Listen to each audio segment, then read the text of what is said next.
বিসমিল্লাহির রহমানির রহিম।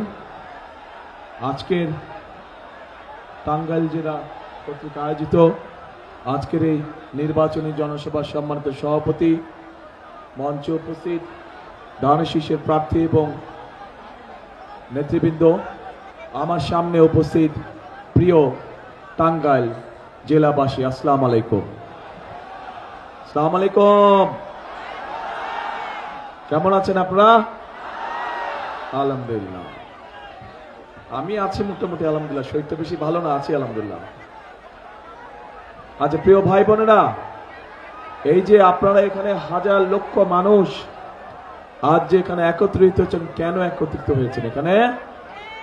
এখানে একত্রিত হয়েছেন যে আজ আমাদের একটি নির্বাচনী জনসভা। কোন নির্বাচনী জনসভা? যেই নির্বাচনটি ইনশাআল্লাহ আগামী মাসের 12 তারিখে এই বাংলাদেশে অনুষ্ঠিত হতে যাচ্ছে। সেই নির্বাচনী উপলক্ষে একটি জনসভা, তার একটি জনসভা আজ এখানে। এখন এই যে নির্বাচনটি, আপনারা যারা এই মাঠের আশপাশ দিয়ে বহু লক্ষ মানুষ দাঁড়িয়ে আছেন, এই মঞ্চের সামনে কতগুলো মানুষ এখানে বসে আছে, কতগুলো পরিবার এখানে বসে আছে। এই পরিবারগুলোর বিভিন্ন সদস্য গত 15-16 বছরে এবং বিশেষ করে গত জুলাই আগস্ট মাসে অনেক সদস্য শহীদ হয়েছেন। গত 15-16 বছরে এইখানে উপস্থিত পরিবারগুলোর অনেক সদস্য গুম, হত্যা, খুন, গায়েবী মামলা, মিথ্যে মামলা সহ বহু অত্যাচার নির্যাতনের শিকার হয়েছে। কিন্তু অত্যাচার নির্যাতনের শিকার হওয়ার পরেও, গুম খুনের শিকার হওয়ার পরেও বিএনপির নেতাকর্মী সহ সমাজের বিভিন্ন মানুষ, দলমত নির্বিশেষে বিভিন্ন মানুষ গত 5ই আগস্ট রাজপথে নেমে এসেছিল এবং রাজপথে নেমে এসে এই বাংলাদেশের ইতিহাসে একটি পরিবর্তন ঘটিয়েছে। এই বিষয়টা জানেন তো আপনারা নাকি? ধারণা আছে? অবশ্যই আছে, কারণ এই পরিবর্তনটি বাংলাদেশের ইতিহাস সাথে ওতপ্রোতভাবে সম্পর্কিত। এখন প্রিয় ভাই বোনেরা, সেই পরিবর্তনের অংশ হিসেবেই যে এই যে পরিবর্তনটি হয়েছে, এই যে যেই মানুষগুলো আমাদের বহু লোক, হাজারো নেতাকর্মী সহ অন্য রাজনৈতিক দল সহ বিভিন্ন রাজনীতি করেন এমন মানুষও গুম খুনের শিকার হয়েছে, নির্যাতনের শিকার হয়েছে। কিন্তু এই মানুষগুলো কিসের জন্য যুদ্ধ করেছিল, সংগ্রাম করেছিল? এই মানুষগুলো সংগ্রাম করেছিল এই যে এখানে হাজার লক্ষ মানুষ আপনারা একত্রিত হয়েছেন, যারা সাধারণ মানুষ হিসেবে পরিচিত, যাদের ভোটের অধিকার গত 16 বছর যাবৎ কেড়ে নেওয়া হয়েছিল, কথা বলার অধিকার কেড়ে নেওয়া হয়েছিল, অর্থনৈতিক স্বাধীনতার অধিকার কেড়ে নেওয়া হয়েছিল। সেই অধিকারকে বাস্তবে রূপ দেওয়ার জন্য ওই মানুষগুলো তাদের জীবনকে উৎসর্গ করেছিল। প্রিয় ভাই বোনেরা, 12 তারিখ সেই দিন হাজির হয়েছে এবং 12 তারিখে আপনারা বাংলাদেশের মানুষের ভাগ্যের পরিবর্তন করতে পারেন সঠিক ব্যক্তির পক্ষে রায় প্রদানের মাধ্যমে, সঠিক মার্কার পক্ষে রায় প্রদানের মাধ্যমে। কারণ এই যে গত 5ই আগস্ট যে পরিবর্তন হয়েছে, এটি শুধু রাজনৈতিক পরিবর্তন হলে চলবে না। এই পরিবর্তনটি হতে হবে মানুষের ভাগ্য পরিবর্তনের দিন হিসাবে। 12 তারিখের নির্বাচন শুধু নির্বাচনের দিন হলে চলবে না, এই নির্বাচনের দিনটি হতে হবে মানুষের ভাগ্য পরিবর্তনের দিন। এবং সেই জন্যই বাংলাদেশের ইতিহাসে এই নির্বাচনটি একটি অন্যতম গুরুত্ব বহন করে। প্রিয় ভাই বোনেরা, স্বাভাবিকভাবেই গত 15-16 বছর আমরা দেখেছি আমাদের সারা বাংলাদেশে গ্রামে গঞ্জে আনাচে কানাচে মানুষ বিভিন্নভাবে বঞ্চিত হয়েছে। এলাকার উন্নয়ন থেকে, মানুষের বিভিন্ন দাবি দাওয়া থেকে তারা বঞ্চিত হয়েছে। আমরা দেখেছি ঢাকা শহর সহ কিছু বড় বড় শহরে কিছু মেগা প্রজেক্ট হয়েছে, কিন্তু একই সাথে আমরা দেখেছি মেগা প্রজেক্টের নামে মেগা দুর্নীতিও হয়েছে। সেই সময় আমরা যেমন খুন দেখেছি, গুম দেখেছি, মিথ্যে মামলা দেখেছি, গায়েবী মামলা দেখেছি, ঠিক একইভাবে আমরা প্রচন্ড রকম দুর্নীতিও দেখেছি, মেগা মেগা দুর্নীতি দেখেছি আমরা সেই সময়। প্রিয় ভাই বোনেরা, এই অবস্থার পরিবর্তনের সময় চলে এসেছে। এই অবস্থার পরিবর্তন করতে হবে। কিন্তু এই অবস্থার পরিবর্তন যদি করতে হয়, ঠিক 5 তারিখে দল মত নির্বিশেষে বাংলাদেশের জনগণ যেমন রাজপথে নেমে এসেছিল, ঠিক একইভাবে আগামী 12 তারিখের নির্বাচনে আপনারা যারা ভোটার, আপনাদের সকলকে ভোট কেন্দ্রে নেমে আসতে হবে। কারণ আমরা যদি 5 তারিখে সেই পরিবর্তনকে যদি আমরা চালু না রাখি, অর্থাৎ 12 তারিখে ভোট দিয়ে যদি আমরা গণতন্ত্রকে শক্তিশালী ভিত্তির উপরে প্রতিষ্ঠিত করতে না পারি, তাহলে আমরা যে গণতন্ত্রের ভিত্তি রচনা করতে যাচ্ছি, যেই গণতন্ত্র সুশাসন নিশ্চিত করবে, যেই গণতন্ত্র মানুষের অধিকার বাস্তবায়ন করবে, যে গণতন্ত্র মানুষের ভাগ্যের পরিবর্তন করবে, সেই গণতন্ত্র আবার বাধাগ্রস্ত হবে। সেই গণতন্ত্র যদি বাধাগ্রস্ত না হয়, 12 তারিখের নির্বাচনের মাধ্যমে যাতে গণতন্ত্র প্রতিষ্ঠিত করা যায়, জনগণের নিকট জবাবদিহিমূলক সরকার প্রতিষ্ঠিত করা যায়, তার জন্য জনগণকেই সামনে এগিয়ে আসতে হবে। কারণ এই বাংলাদেশ কিভাবে চলবে, কিভাবে চলবে না, বাংলাদেশে কি হবে হবে না, তার সিদ্ধান্ত নেবার মালিক এই দেশের জনগণ। কারণ এই দেশের মালিকই হচ্ছে এই দেশের জনগণ। প্রিয় ভাই বোনেরা, আমরা রাজনৈতিক দল হিসাবে আমাদের প্রার্থীরা আপনাদের সামনে তাদের স্ব এলাকার বিভিন্ন দাবি উপস্থাপন করেছে, যে 12 তারিখে আপনারা ধানের শীষকে নির্বাচিত করলে ইনশাল্লাহ 13 তারিখে ধানের শীষ তথা বিএনপির সরকার গঠিত হলে আপনাদের এলাকার যে দাবিগুলো আছে পর্যায়ক্রমিকভাবে সেই উন্নয়নমূলক কাজগুলো আমরা শুরু করব। প্রিয় ভাই বোনেরা, এই টাঙ্গাইল অঞ্চল একটি অত্যন্ত ঐতিহ্যবাহী অঞ্চল। এই টাঙ্গাইলের শাড়ি আছে, বিভিন্ন রং ডিজাইনের শাড়ি আছে।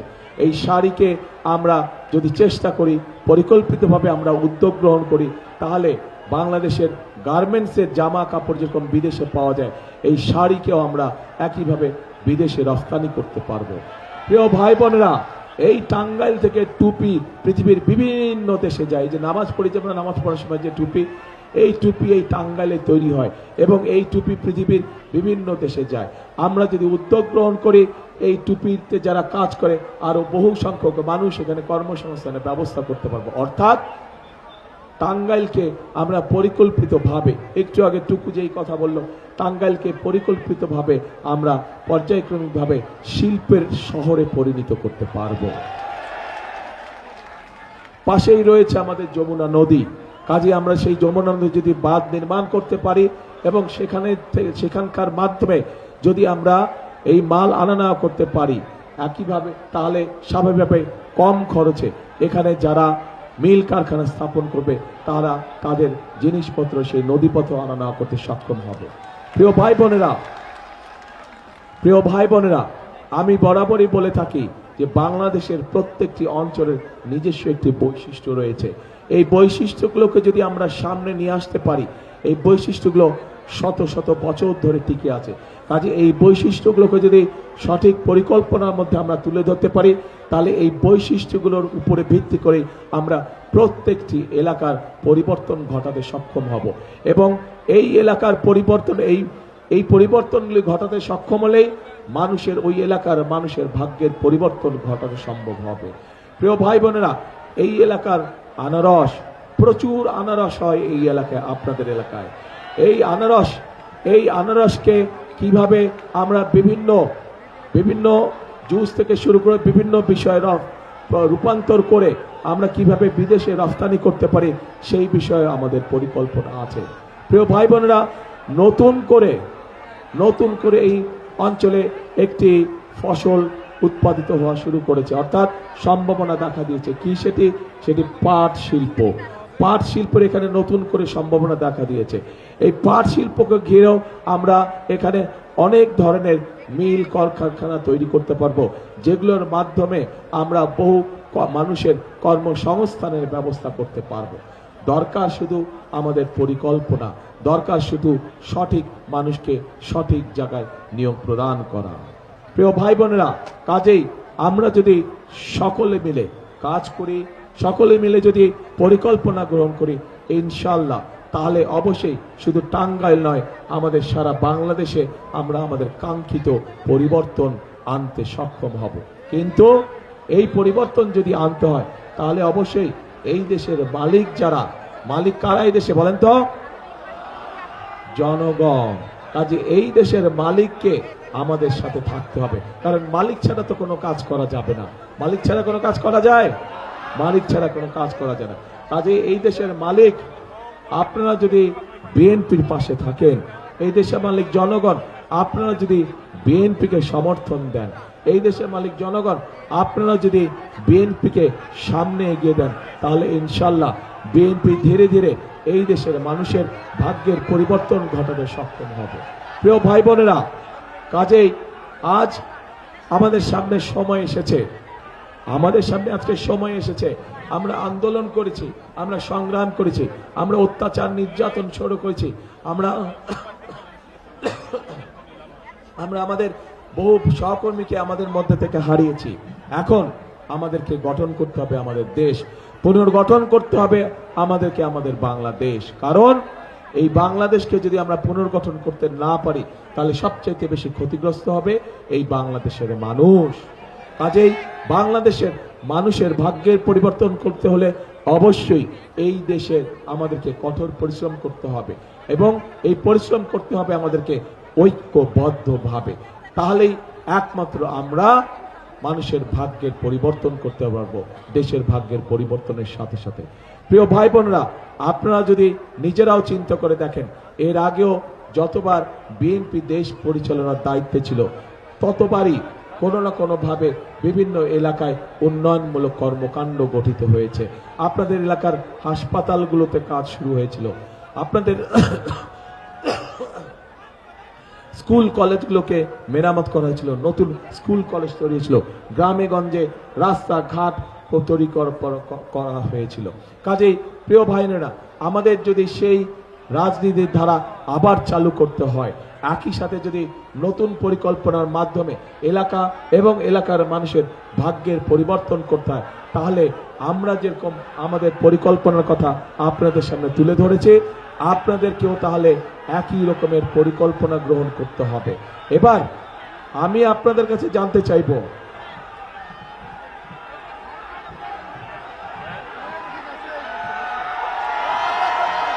এবার মন দিয়ে কথা শুনতে হবে আমার। এতক্ষণ আমার কথা শুনেছেন আপনারা? আচ্ছা, এখন আমি আপনাদের কাছে জানতে চাইব, এই যে আমি কথা বললাম আমি কিভাবে কি করতে চাই, আগামী দিনে ইনশাল্লাহ বিএনপি সরকার গঠন করলে আমরা কিভাবে কি করতে চাই, কয়েকটি কিছু কথা আপনাদের সামনে তুলে ধরেছি। এর মধ্যে আরো কিছু বিষয় আছে, যেমন এর মধ্যে নিশ্চয়ই আপনারা শুনেছেন যে আমরা এই দেশের মা বোনদেরকে স্বাবলম্বী হওয়ার জন্য আমরা তাদের কাছে ফ্যামিলি কার্ড তুলে দিতে চাই। এই দেশের কৃষক ভাইদেরকে স্বাবলম্বী করার জন্য আমরা কৃষক ভাইদের হাতে কৃষি কার্ড তুলে দিতে চাই। এই দেশের কৃষক ভাইদেরকে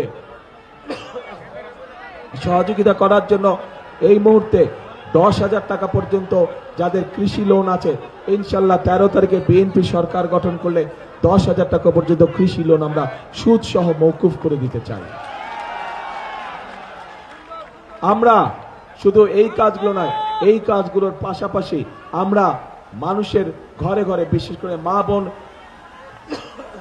এবং শিশুরা যাতে ছোটখাটো অসুখ বিসুখের চিকিৎসা ঘরে বসে করতে পারে, সেই জন্য আমরা ধীরে ধীরে তাদের দোরগোড়ায় চিকিৎসা সেবা পৌঁছে দিতে চাই। একই সাথে আমরা আরেক শ্রেণীর মানুষের জন্য ব্যবস্থা করতে চাই, সম্মানের ব্যবস্থা করতে চাই। এই বাংলাদেশে আমাদের এই সমাজে আমাদের মসজিদ মক্তবের খতিব সাহেবরা আছেন, ইমাম সাহেবরা আছেন, মুয়াজ্জিন সাহেবরা আছেন, এর বাইরেও অন্য ধর্মেরও যারা বিভিন্ন ধর্মীয় ব্যক্তি আছেন, ধর্মীয় গুরু আছেন, এই সকল মানুষদের কাছে আমরা তাদেরকে সরকারের পক্ষ থেকে প্রতি মাসে সহযোগিতা একটি সম্মানের ব্যবস্থা করতে চাই। প্রিয় ভাই বোনেরা, এইভাবে আমরা প্রত্যেকটি শ্রেণী পেশার মানুষের পাশে এসে দাঁড়াতে চাই। এই হচ্ছে আমাদের সংক্ষেপে পরিকল্পনা। আমরা আগামী দিনে কিভাবে, এ ভাই স্লোগান পরে দাও না ভাই, স্লোগান পরে দাও। এই স্লোগান যে দিচ্ছে এই হচ্ছে গুপ্ত, মিটিং ডিস্টার্ব করার জন্য এসছে গুপ্ত। হ্যাঁ দেখতে চায়, দেখেছ? ঠিক আছে। তো এখন এই জন্য আমি বলেছি ভাই, আমার পরিকল্পনা দেশ কিভাবে গঠন হবে সেই পরিকল্পনার কথা আপনাদের সামনে তুলে ধরেছি। হইচই করলে কথা বলবো না ভাই, হইচই করলে কথা বলা যায় না, আজ চুপ শান্ত হতে হবে। আমরা কিভাবে দেশ পরিচালনা করতে চাই সেই কথা আপনাদের সামনে সংক্ষেপে আমি তুলে ধরেছি। কারণ আমাদের হাতে পরিকল্পনা রয়েছে, যেই পরিকল্পনার মাধ্যমে আমরা এই দেশের মানুষের ভাগ্যের পরিবর্তন ঘটেছে। কিন্তু কিন্তু কিন্তু একটি রয়ে গেছে বড় কিন্তু। সেই কিন্তুটি হচ্ছে ওই যে জিজ্ঞেস করলাম আপনাদের পরিকল্পনা কি, জনগণের পরিকল্পনা? আমাদের পরিকল্পনা তো বললাম, আপনাদের পরিকল্পনা কে? বুঝি না কিচ্ছু বুঝি না। ধানের শেষ কে? ধানের শেষ কে ভাই? ধানের শেষ আপনাদের পরিকল্পনা? ইনশাআল্লাহ ইনশাআল্লাহ। ওই যে পিছনে মানুষগুলো আপনাদের পরিকল্পনা কে? ধানের শেষ? ইনশাআল্লাহ ইনশাআল্লাহ। তাহলে প্রিয় ভাই বোনেরা, আমিও আস্তে আস্তে আস্তে দাঁড়া ভাই, এত ইমোশনাল হলে চলবে না তো। ইমোশনকে কন্ট্রোল করতে হবে, এত ইমোশনাল হলে চলবে না। বসেন একটু ধীর হয়ে বসেন, শান্ত হয়ে বসেন। প্রিয় ভাই বোনেরা, বিষয় হচ্ছে আমাদেরকে যেই মানুষগুলো তাদের জীবনের মূল্য দিয়ে আমাদেরকে আজকে স্বাধীন করে দিয়ে গেছে, যেই মানুষগুলো তাদের জীবন উৎসর্গ করে আমাদেরকে আজকে কথা বলার সুযোগ দিয়ে গেছে, যেই মানুষগুলো তাদের জীবন উৎসর্গ করে আজ আমাদেরকে এমন একটি পরিবেশ দিয়ে গেছে যেখানে আমরা দেশ গড়ার কাজ শুরু করতে পারবো। কাজেই আমাদেরকে অবশ্যই খুব সতর্ক এবং সঠিকভাবে এই সময়কে ব্যবহার করতে হবে, যাতে করে আবার কেউ এসে বাংলাদেশের মানুষের ভোটের অধিকারকে কেড়ে নিতে না পারে, বাংলাদেশের মানুষের কথা বলার অধিকার কেড়ে নিতে না পারে। প্রিয় ভাই বোনেরা, আগামী দিন হচ্ছে দেশ গড়ার দিন, আগামী দিন হচ্ছে দেশ গড়ার রাজনীতি, আগামী দিন হচ্ছে মানুষের ভাগ্য বদল করার দিন, আগামী দিন হচ্ছে মানুষের শুভ দিন শুরু হবে আগামী দিন। কাজেই আমরা যদি সকলে ঐক্যবদ্ধ থাকি, আমরা যদি সকলে সতর্ক থাকি, তাহলে আমাদের এই অধিকার কেউ কেড়ে নিতে পারবে না ইনশাআল্লাহ। প্রিয় ভাই বোনেরা, সেজন্যই আপনাদের সকলের কাছে আমার আহ্বান থাকবে যে এখনো কোন মহল চেষ্টা করছে যে কিভাবে ভোটকে বিভিন্নভাবে বাধাগ্রস্ত করা যায়। তাদের বিভিন্ন লোকজন গিয়ে, বিশেষ করে যারা মা বোন আছে তাদেরকে গিয়ে বিভিন্নভাবে তাদের ওই এনআইডি নাম্বার নেওয়ার চেষ্টা করছে, তাদের বিকাশ নাম্বার নেওয়ার চেষ্টা করছে, এইভাবে করে তাদেরকে বিভ্রান্ত করার চেষ্টা করছে। আপনারা যারা মা বোনরা আজকে এখানে উপস্থিত আছেন, ভাইয়েরা যারা উপস্থিত আছেন, আপনারা আপনাদের ঘরে গিয়ে এরকম যদি কোনো ঘটনা হয়ে থাকে সেই ব্যাপারে মা বোনদেরকে আপনারা সতর্ক করবেন, আপনারা মুরব্বীদেরকে সতর্ক করবেন যে যারা ভোটের আগে এইসব অনৈতিক কাজ করতে পারে, তারা যদি সুযোগ পায় কিভাবে তারা দেশকে বিক্রি করে দিবে, এই বিষয়ে তাদেরকে সতর্ক করতে হবে। প্রিয় ভাই বোনরা, এইবার কিন্তু ভোটের দিন যে শুধু ভোট দিতে যাব বলে ধীরে সুস্থে যাব তা করলে কিন্তু ক্ষতির সম্মুখীন হতে হবে। আমাদেরকে ভোট দেওয়ার প্রস্তুতি গ্রহণ করতে হবে। ভোট দিতে যে যাবেন সকালবেলায় ভোট কেন্দ্রে, এটার প্রস্তুতি গ্রহণ করতে হবে আগের দিন থেকে এই প্রস্তুতি গ্রহণ করতে হবে, যাতে আপনার ভোটে অন্য কেউ আপনার নাম দিয়ে সিল মেরে না আসতে পারে। এই ব্যাপারে সতর্ক থাকতে হবে এবং যার যার এলাকার ভোট কেন্দ্র, সেই ভোট কেন্দ্রে আপনাদের সতর্ক দৃষ্টি রাখতে হবে, যাতে যারা যারা ভোট দিতে চাচ্ছে, যারা যারা ভোটার, অবশ্যই তাদের ভোট দেবার অধিকার আছে, কিন্তু সঠিক লোকটা ভোট দিচ্ছে নাকি অন্য কোনো এলাকা থেকে এসে তার নাম দিয়ে কেউ ভোট দিচ্ছে, এই ব্যাপারে আপনাদেরকে সতর্ক থাকতে হবে। আমরা স্বৈরাচারের সময় দেখেছিলাম, বিশেষ করে মা বোনদের যেই ভোটের কেন্দ্র থাকে সেখানে আমরা দেখেছিলাম যে মা বোনদের লাইন থাকে, কিন্তু সেই লাইন আর এগোয় না, আধা ঘন্টা হয়ে যায়, 1 ঘন্টা হয়ে যায়, 1.5 ঘন্টা হয়ে যায়, লাইন ওই জায়গায় থাকে, কিন্তু দূরের থেকে দেখলে মানে আহা কি সুন্দর, কত বড় লাইন, কত মানুষ ভোট দিচ্ছে। কাজেই এই ব্যাপারে আপনাদেরকে সতর্ক থাকতে হবে। ভোটার অবশ্যই ভোট দিবে যার যার ভোট কেন্দ্রে, কিন্তু সতর্ক থাকতে হবে যে সেই ভোট কেন্দ্রে যে ভোট দিচ্ছে সে সত্যিকার ভাবে সেই ভোট কেন্দ্রের ভোটার কিনা। বিশেষ করে মা বোনরা এই পাশে আছেন, আপনাদেরকে এই দায়িত্বটা বেশি করে পালন করতে হবে। প্রিয় ভাই বোনেরা, ভোটের দিন সকাল সকাল যেতে হবে আপনাদেরকে, পারবেন? আপনার সারা জীবনের যে রাজনৈতিক অধিকার সেটিকে যদি প্রতিষ্ঠিত করতে হয়, একদিন আপনাকে সকাল সকাল একটু বের হতে হবে, একদিন আপনাকে একটু সকাল সকাল কষ্ট করে ভোট কেন্দ্রে যেতে হবে। যে সকল মুসলমান ভাইরা আছে তারা দরকার হলে ভোট যার যার স্ব ভোট কেন্দ্রের সামনে গিয়ে জামাত আদায় করবেন। অন্য ধর্মের ভাই বোন যারা আছেন তাদেরকে আপনারা দরকার হলে সাথে নিয়ে যাবেন, তারা ওখানে গিয়ে তাদের যে সকালের যে ধর্মীয় যেগুলো অনুশাসন থাকে সেগুলো তারা দরকার হলে সেখানে পালন করলেন। কিন্তু ভোট দেওয়া যখন শুরু হবে সাথে সাথে তার আগে সুন্দর করে লাইন দিয়ে দাঁড়িয়ে যাবেন, যাতে ভোট কেন্দ্রের কাজ শুরু হওয়া মাত্রই আপনারা সুন্দরভাবে ভোট দিতে কাজ শুরু করতে পারেন। এবং শুধু ভোট দিয়ে চলে আসলেই হবে না, ভোট দিয়ে চলে আসলে হবে না, কি করতে হবে? হ্যাঁ, চুলায় যখন ভাত চড়ান, ভাত চড়ে গিয়ে বাড়ি চলে যান, বাইরে চলে যান, তা তো করেন না। দেখেন না একটু পরপর এসে টিপে টিপে যে ভাত হইল কিনা। কাজে বুঝে শুনে আসতে হবে, ভোট যে যাতে অন্যদিকে না চলে যায়। বাক্স দেখাবে খালি আর দিবে ভরা, আবার দেখাবে ভরা দিবে খালি, এইসব চলবে না, এই ব্যাপারে সতর্ক থাকতে হবে। 2008 সালে আমরা দেখেছি যে বাক্সের ম্যাজিক দেখানো হয়েছিল, করে রেজাল্ট পাল্টে দিয়েছে। এবার যাতে করতে না পারে এই ব্যাপারে আপনাদেরকে সতর্ক থাকতে হবে, ঠিক আছে প্রিয় ভাই বোনেরা? তাহলে আসুন, আজকের এই নির্বাচনী জনসভায় হয়তো আমি আপনাদেরকে অনেক কথা বলতে পারতাম, যারা নির্বাচনী প্রতিপক্ষ আছে তাদের সম্পর্কে অনেক কথা বলতে পারতাম, কিন্তু প্রতিপক্ষ সম্পর্কে যদি আমি বকাবকি করি তাতে আপনাদের কি লাভ হবে? আপনাদের কোনো লাভ হবে? আপনাদের কোনো লাভ হবে না। বরং আপনাদের হক হচ্ছে যে আমরা যারা নির্বাচন করছি, যেই রাজনৈতিক দলকে নির্বাচন করছে, তারা দেশের জন্য, দেশের জনগণের জন্য কি করবে সেটি আপনাদের সামনে পরিষ্কার করে তুলে ধরা।